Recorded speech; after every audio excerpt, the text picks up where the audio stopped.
This presentation is focused on childhood lead poisoning due to the age of housing in Georgia. Based on the 2000 census information, there are still a lot of homes being lived in that were built between 1950 and 1979 in Georgia. These homes have an environmental health hazard of containing lead in which the exposure continues to affect young children. Residential lead hazards are the primary source of lead intake for children, especially if children reside in homes built in 1950 through 1979. Approximately 40% of all U.S. housing units have some lead-based paint, and 25% of all U.S. housing units have significant lead-based paint hazards. Of units built between 1950 and 1979, 68% have significant lead-based paint hazards, and about 4.2 million units with some lead-based paint are occupied by families with children aged 6 years or younger.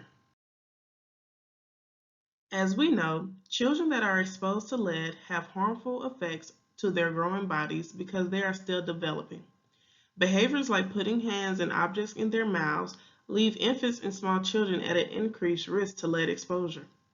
In children, elevated blood lead level is defined as a single blood lead test with a result of 5 micrograms or more per deciliter.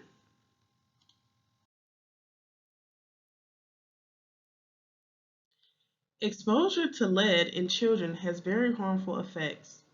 Lead adversely affects children's cognitive and behavioral development, in which children with elevated lead levels are 7 times more likely to drop out of school and 6 times more likely to become involved with the juvenile justice system.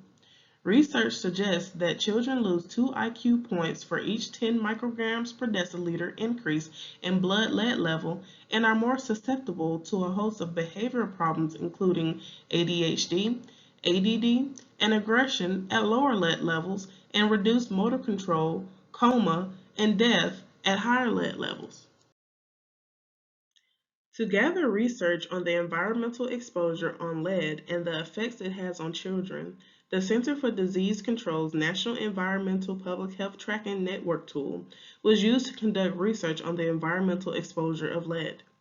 Based off the 2000 census, the tool was used to compare the percentages of housing built between 1950 and 1979 within my community of Fayette County and Fulton County, Georgia, and the percentage of children tested with confirmed blood lead levels of 10 micrograms per deciliter or greater in those counties.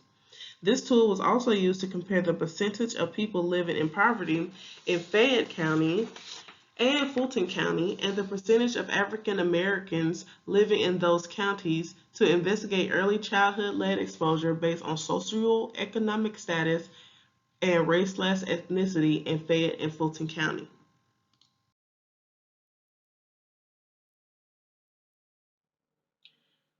This is the mapping in Georgia by county of the percentage of housing built in 1950 through 1979 and the children tested with elevated blood lead levels.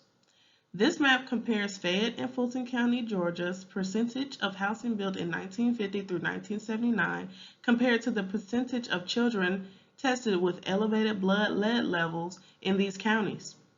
On the left, the map shows that Fulton County has 44.21% of housing built in 1950 through 1979 compared to Fayette County, which has 22.41%. This indicates that people residing in Fulton County have a higher environmental risk of being exposed to lead. On the right, the map shows that Fulton County has 1.179% of children who were tested for lead and had a positive lead exposure test compared to Fayette County, which has 0% of children who were tested for lead and had a positive lead exposure test. This indicates that children residing in Fulton County have a higher environmental risk of being exposed to lead due to the increased number of older housing that children may reside in.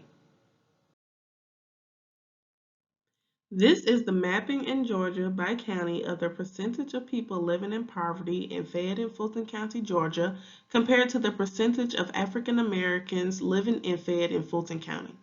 On the left, the map shows that Fulton County has 13.8% of its population living in poverty compared to Fayette County, which has only 3.8% of its population living in poverty. On the right, the map shows that Fayette County has 45.4% of African Americans living in the community compared to Fayette County, which only has 11.9% of African Americans living in the community. Based off of these comparisons, it is noted that communities such as Fulton County that have higher populations of African Americans and families living in poverty live in older homes, which poses an environmental risk for lead exposure to children in these communities. Communities such as Fayette County that have higher populations of Caucasians and less families living in poverty rarely live in older homes, thus reducing the environmental risk for lead exposure to children in these communities. As mentioned before, there are many inequalities that center which populations of people are exposed to lead than others. For instance, household lead paint was banned in 1978, but old lead paint continues to adorn the walls and exteriors of millions of U.S. homes, especially in low-income communities of color. Residential segregation and discriminatory housing markets similarly increase African Americans and poor children's exposure to lead. Poor families of color, in particular, tend to live in neighborhoods of concentrated disadvantage, where lead is prevalent. These families often lack the resources and organizational access to eliminate environmental toxins from their homes and communities or to move away when they cannot. According to the Georgia Department of Human Resources Division of Public Health, based off the 2000 census, in Fulton County, out of 5,813 children that were screened for lead, 277 tested positive for elevated blood lead levels compared to Fayette County with 16 children screened and less than 5 having elevated blood lead levels. According to the Georgia Department of Human Resources Division of Public Health, based off the 2000 census, Fulton County has over 190,000 homes built in or before 1979 compared to Fayette County with only 7,609 homes built on or before 1979. According to the Center for Disease Control's National Environmental Public Health Tracking Network tool, inequalities are present when comparing Fulton and Fayette Counties' percentages of African Americans, low-income communities, and the amount of housing built on or before 1979, which suggests that lead poisoning, race/ethnicity, socioeconomic status, and the age of housing are inextricably linked.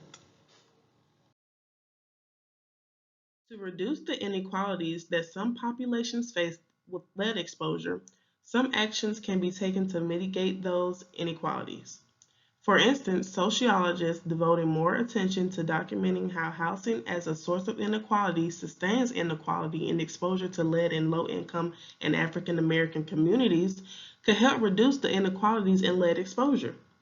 Environmental interventions, such as the safe repair of deteriorated paint and reducing lead-contaminated dust in low-income or African American children's homes, would effectively prevent blood lead level elevations. Also, successfully controlling of lead hazards in properties where children were lead poisoned to reduce the likelihood of future lead exposures and future cases of lead poisoning in low-income and African American communities. And lastly, requiring notification of lead-based paint hazards at rental or sale of pre-1979 properties.